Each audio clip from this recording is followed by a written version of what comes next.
My name is Peter Gøtzsche. I'm a director of the Nordic Cochrane Center in Copenhagen and professor of research design and analysis at the University of Copenhagen. 2 years ago, I found out that our prescription drugs are the third leading cause of death after heart disease and cancer.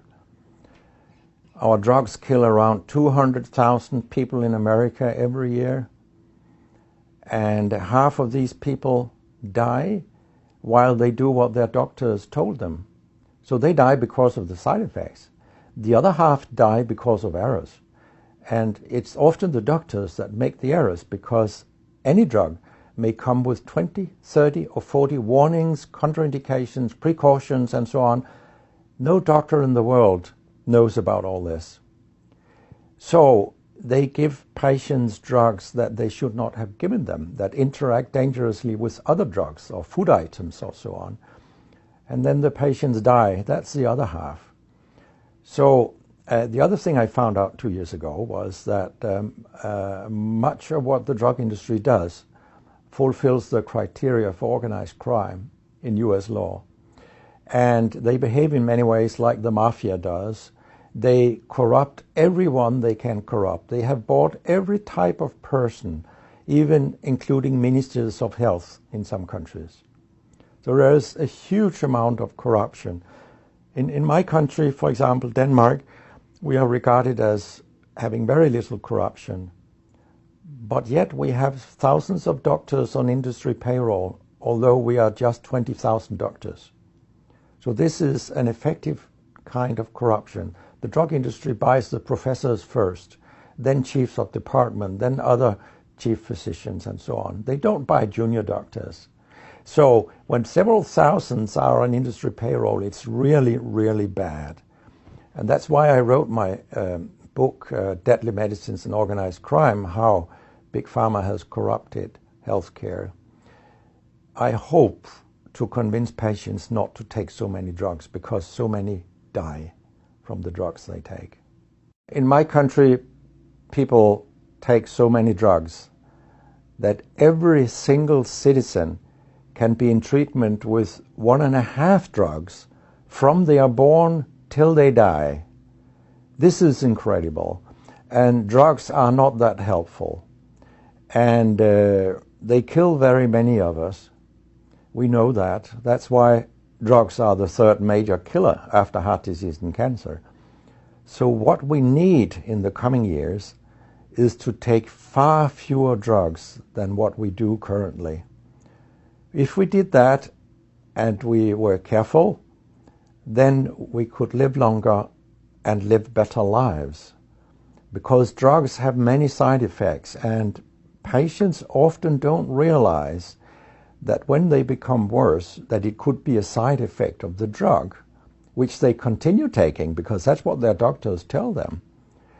So when I was a specialist in internal medicine, what I very often did was that I stopped a lot of drugs, particularly in elderly people, and it's quite revealing to see a bedridden elderly person come into your ward, and when you stop the drugs, I mean, that person becomes many years younger.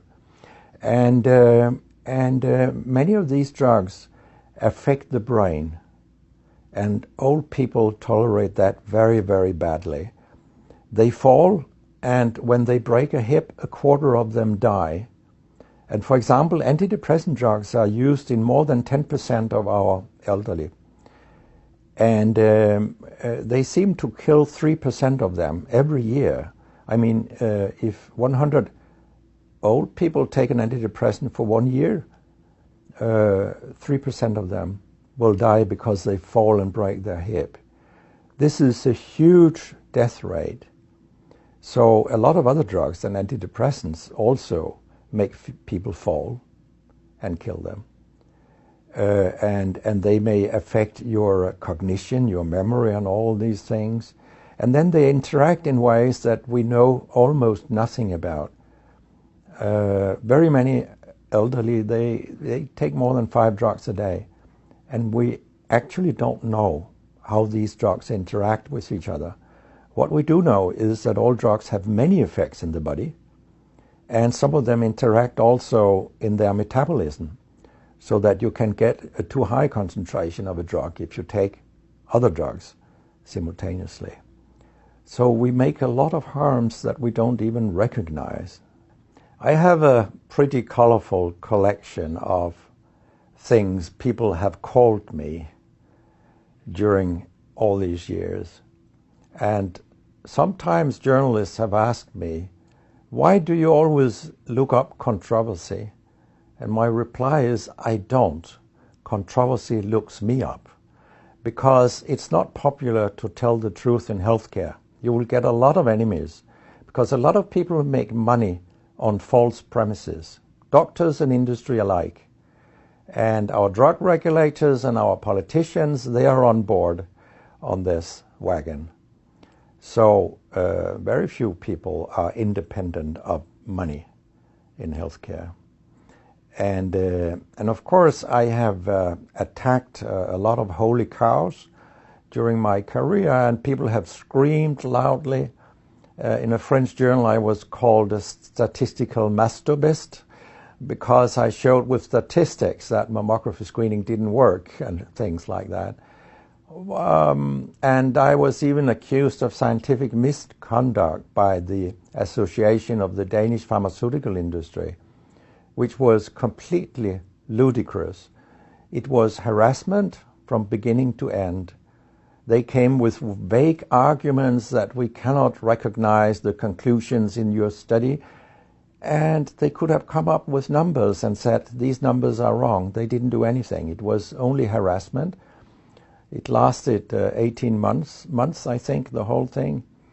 And then when we were acquitted, I made sure that this nasty behavior was described in the British Medical Journal. So after that, they haven't come so much after me, the Danish drug industry. And when my book about organized crime came out, they just lied about it, as they always do, that my examples were old, they went back 90 years and so on. But, you know, where I demonstrate that what the 10 biggest companies do is organized crime, these examples, they were from within the last 10 to 15 years. That's not old examples. And the crimes have increased because when crime pays, you will have more crime. That's how capitalism works.